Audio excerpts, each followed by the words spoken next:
ओम शांती. आज आहे 31/10/2025 ची साकार मुरली. महावाक्य आहे, गोड मुलांनो, तुम्ही आहात स्पिरिच्युअल रुहानी इनकॉग्निटो सॅल्वेशन आर्मी, म्हणजे आध्यात्मिक रुहानी गुप्त मुक्तीसेना. तुम्हाला साऱ्या दुनियेला सॅल्वेज करायचे आहे, म्हणजे वाचवायचे आहे. बुडालेल्या बेड्याला म्हणजे जीवनरूपी नावेला पार न्यायचे आहे. प्रश्न आहे, संगम युगावर बाबा कोणती युनिव्हर्सिटी उघडतात जी साऱ्या कल्पामध्ये असत नाही? उत्तर आहे, राजाई प्राप्त करण्याकरिता शिकण्याची गॉडफादरली युनिव्हर्सिटी अथवा कॉलेज संगम युगावरच बाबा उघडतात. अशी युनिव्हर्सिटी साऱ्या कल्पामध्ये असत नाही. या युनिव्हर्सिटीमध्ये शिक्षण शिकून तुम्ही डबल मुकुटधारी राजांचाही राजा बनता. ओम शांती. गोड गोड रुहानी मुलांना सर्वात अगोदर बाबा विचारतात, इथे येऊन जेव्हा बसता तर स्वतःला आत्मा समजून बाबांची आठवण करता का? कारण इथे तुम्हाला कोणताही काम, धंदा, मित्र, संबंधी इत्यादी काहीच नाहीये. तुम्ही हा विचार करून येता की आम्ही बेहदच्या बाबांना भेटण्यासाठी जात आहोत. कोण म्हणत आहे? आत्मा शरीराद्वारे बोलत आहे. पारलौकिक बाबांनी हे शरीर उधारीवर घेतले आहे. यांच्याद्वारे समजावून सांगत आहेत. हे एकदाच घडते जे बेहदचे बाबा येऊन शिकवतात. स्वतःला आत्मा समजून बाबांची आठवण केल्याने तुमचा बेडा म्हणजे जीवनरूपी नाव पार होईल. प्रत्येकाचा बेडा बुडालेला आहे. जो जितका पुरुषार्थ करेल तितका बेडा पार होईल. गातात ना, हे मांझी बेडी मेरी पार लगाओ. खरे तर प्रत्येकाला आपल्या पुरुषार्थाने पार जायचे आहे. जसे पोहायला शिकवतात आणि जेव्हा शिकतात तेव्हा आपोआप पोहू लागतात. बाबा म्हणतात, तुम्हाला रुहानी सॅल्वेशन आर्मी म्हणजे आत्मिक मुक्ती दल म्हटले जाते. तुम्ही श्रीमतावर सर्वांना रस्ता सांगता. सर्वांना सांगता दोन पिता आहेत, एक हदचे, दुसरे बेहदचे. लौकिक पिता असताना देखील सर्व त्या पारलौकिक पित्याची आठवण करतात, परंतु त्यांना अजिबात जाणत नाही. बाबा म्हणतात, मनुष्य मनुष्याला मुक्ती अथवा जीवनमुक्तीसाठी राजयोग शिकवेल असे होऊ शकत नाही. यावेळी बाबाच तुम्हा आत्म्यांना शिकवत आहेत. देह अभिमान आणि देही अभिमानी यामध्ये फरक पहा किती आहे. देह अभिमानामुळे तुम्ही घसरत आला आहात, म्हणजे पतन होत आले. बाबा एकदाच येऊन तुम्हाला देही अभिमानी बनवतात. असे नाही की तुम्ही सतयुगामध्ये देहाशी संबंध ठेवणार नाही, तिथे हे ज्ञान राहत नाही. मी आत्मा परमपिता परमात्म्याची संतान आहे. हे ज्ञान आत्ताच तुम्हाला मिळते, जे प्रायः लोप होते. बाबा म्हणतात, काम महाशत्रू आहे, यावर विजय प्राप्त करा. प्रतिज्ञा करवून घेतात. इथे जे पण येतात त्यांच्याकडून प्रतिज्ञा करवून घेतली जाते.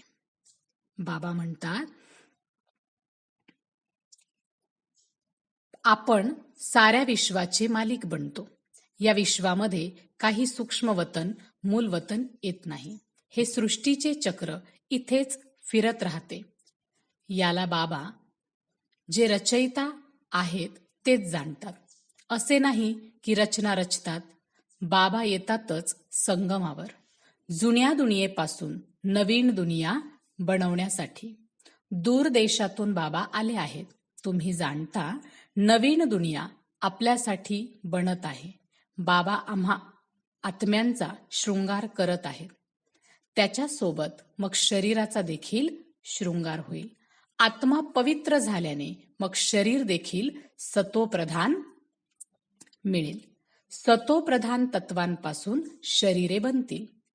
यांचे सतोप्रधान शरीर आहे ना, त्यामुळे नॅचरल ब्युटी म्हणजे नैसर्गिक सौंदर्य असते. गायले जाते, रिलिजन इज माइट म्हणजे धर्म एक शक्ती आहे. आता माईट मिळाली कुठून? एकच देवी देवतांचा धर्म आहे ज्याद्वारे माईट मिळते. बाबा म्हणतात,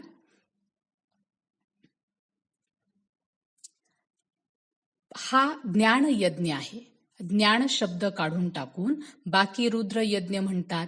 वास्तविक हा आहे रुद्र ज्ञान यज्ञ.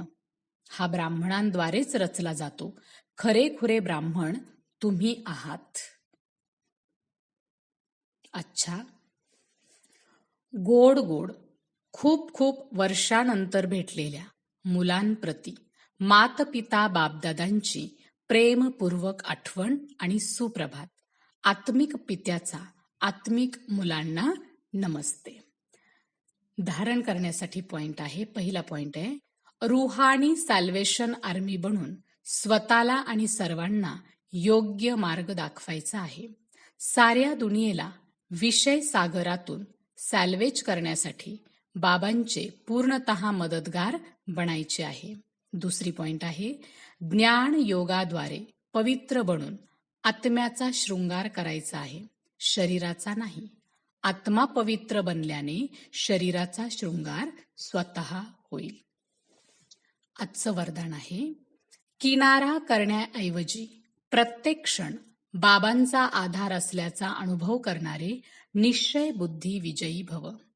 किनारा करण्याऐवजी प्रत्येक क्षण बाबांचा आधार असल्याचा अनुभव करणारे निश्चय बुद्धी विजयी भव. स्पष्टीकरण आहे, विजयी भवची वरदानी आत्मा प्रत्येक क्षण स्वतःला बाबांच्या आधाराखाली अनुभव करतात. त्यांच्या मनामध्ये संकल्प मात्र देखील निराधार अथवा एकटेपणाचा अनुभव होत नाही. कधी उदासी अथवा अल्पकाळाचे हदचे वैराग्य येत नाही. ते कधीही कोणत्या कार्यापासून, समस्यांपासून, व्यक्तीपासून किनारा करत नाहीत, म्हणजे दूर जात नाहीत. परंतु प्रत्येक कर्म करत असताना, सामना करत असताना, सहयोगी असताना देखील बेहदच्या वैराग्य वृत्तीमध्ये राहतात. आजचं बोधवाक्य आहे, एका बाबांच्याच कंपनीमध्ये राहा आणि बाबांनाच आपला कंपेनियन म्हणजे जोडीदार बनवा. एका बाबांच्याच कंपनीमध्ये राहा आणि बाबांनाच आपला कंपेनियन म्हणजे जोडीदार बनवा. अव्यक्त इशारा आहे, स्वयंप्रती आणि सर्वांप्रती मनसाद्वारे योगाच्या शक्तीचा प्रयोग करा. स्वयंप्रती आणि सर्वांप्रती मनसाद्वारे योगाच्या शक्तीचा प्रयोग करा. स्पष्टीकरण आहे, दिव्य बुद्धिरूपी विमानाद्वारे सर्वात उच्च शिखरावरच्या स्थितीमध्ये स्थित राहा. अव्यक्त वतनवासी बनून विश्वाच्या सर्व आत्म्यांप्रती शुभ भावना आणि श्रेष्ठ कामनेच्या सहयोगाची लाट पसरवा. योगाच्या प्रयोगाद्वारे दुःखी, अशांत आत्म्यांना शांती आणि शक्तीची सकाश द्या. अच्छा. ओम शांती.